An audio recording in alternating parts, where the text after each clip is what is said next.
Beneath the Red Sea's crystal-clear water and colorful coral gardens lies a very different reality. A competitive world where every creature has evolved clever ways to survive. Sharks, rays, urchins, corals, snails, and even tiny jellyfish carry their own biological weapons, from powerful neurotoxins and electric organs to razor-sharp blades and spines. That doesn't make the Red Sea a place to fear. Almost all accidents are preventable when you understand what you're looking at and give these animals the respect they deserve. At the top of the food chain are the sharks, apex predators, but very rarely a real danger to divers. Tiger sharks may patrol deeper slopes by day and cruise into shallower areas at night, while oceanic whitetips prefer offshore reefs and open blue water. The shark most divers encounter is the Grey Reef Shark, a territorial species that clearly communicates when it feels threatened. An arched back and strongly lowered pectoral fins are its way of saying, "You are too close." If any shark becomes overly curious, circles too close, or changes its pattern around you, the correct response is simple. Stay calm, keep the animal in sight, increase your distance, and if that behavior continues, end the dive and leave the water. Whether it's reef sharks, hammerheads, silvertips, or makos, recognizing these signals and respecting their space dramatically reduces risk. Ironically, it's often smaller, more territorial fish that cause more trouble than the big sharks. Titan triggerfish and yellow-margin triggerfish fiercely defend a tall, invisible cone of water above their nests. If you swim directly over, they may charge, chase, or bite, and their powerful teeth can leave serious wounds. Barracudas look intimidating with their exposed teeth, but most incidents are cases of mistaken identity in poor visibility when a shiny piece of jewelry or a moving hand looks like prey. Moray eels, including giant morays, usually only bite when we push our luck, putting hands into holes or hand-feeding for photos. Left alone, they almost always keep their distance. Some of the most dangerous animals on the reef are the ones you never notice. The reef stonefish is a master of camouflage, resembling a lump of rock or coral rubble so well that even experienced divers can miss it. Its dorsal spines are strong enough to pierce thin shoes, and the venom can cause extreme, crushing pain and can be fatal without proper treatment. Lionfish, by contrast, don't hide.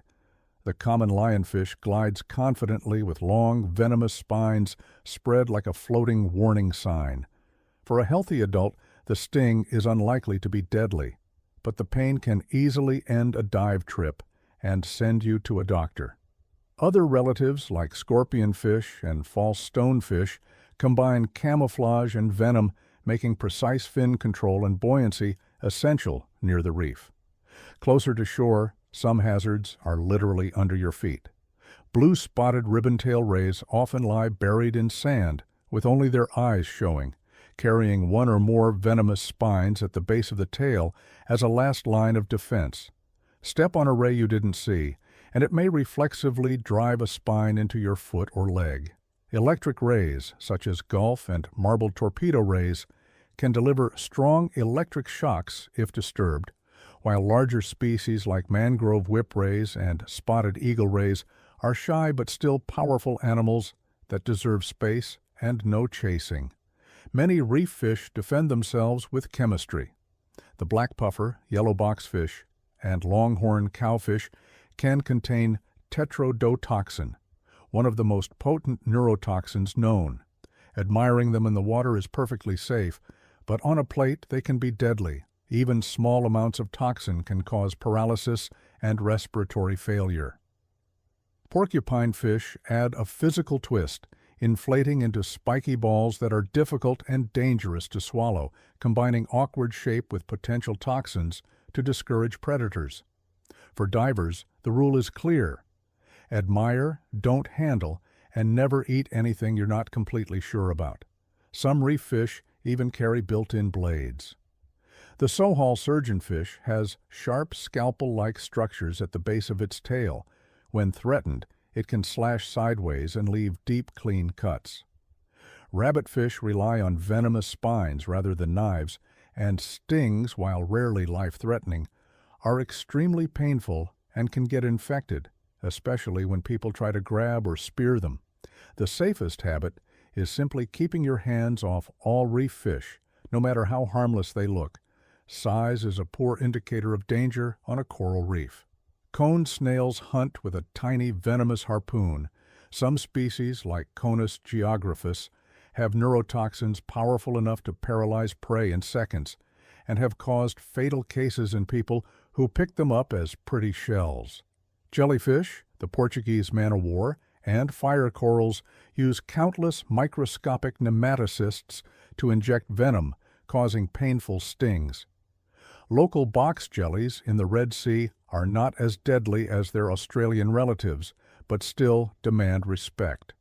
Sea urchins and the crown-of-thorns starfish carry long, brittle, venomous spines that can snap off inside the skin, leading to intense pain and even temporary paralysis in the case of crown-of-thorns.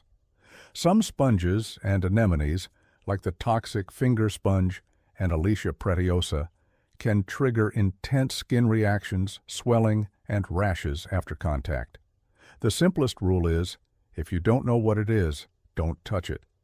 A few lesser-known species are worth remembering as well.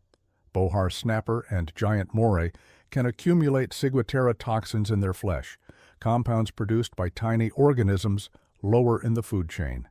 And eating contaminated fish can cause severe heart, breathing, and neurological symptoms, including temperature reversal, where cold feels hot and hot feels cold. Soapfishes protect themselves with toxic skin mucus that can irritate human skin, while well-camouflaged flatheads with sharp spines are easy to step on when half buried. Houndfish can launch themselves at speed out of the water and have caused serious puncture injuries, and striped eel catfish carry strong venomous spines in their fins. Because they gather in dense schools, people are tempted to touch them, which is a very bad idea. The good news is that prevention is the most effective safety tool you have. Good buoyancy keeps you off the bottom, away from fire corals, stonefish, and urchins, while also protecting the reef from your fins and equipment. In shallow sandy areas, using a gentle stingray shuffle, sliding your feet instead of taking big steps, gives buried rays time to move away before you step on them. A full wetsuit, boots, and, where allowed, gloves add a layer of protection that often turns a serious injury into a minor scratch. For jellyfish and fire coral stings, rinsing with vinegar helps prevent unfired nematocysts from injecting more venom, and for many fish and urchin stings, immersing the area in hot water for 30 to 90 minutes can reduce pain by breaking down heat-sensitive toxins. With crown-of-thorns, very hot water may be needed, always carefully avoiding burns, and any signs of difficulty breathing, dizziness, chest pain, or spreading numbness are reasons to seek medical help immediately. The animals we label dangerous are not villains. They are survivors, perfectly adapted to a demanding environment where every defensive edge can mean life or death. Their toxins, spines, blades, and electric organs weren't designed for us. We just sometimes stumble into their defense systems by accident. Our responsibility as divers and snorkelers is to move through their world with humility, maintaining solid buoyancy, keeping respectful distances, never touching marine life, and learning to read the warning signs they show long before anything goes wrong. When knowledge and respect come together, the Red Sea stops being something to fear and reveals itself as one of the most spectacular and rewarding marine ecosystems on the planet. A place where you can dive not scared, but informed and deeply aware of the wild beauty around you.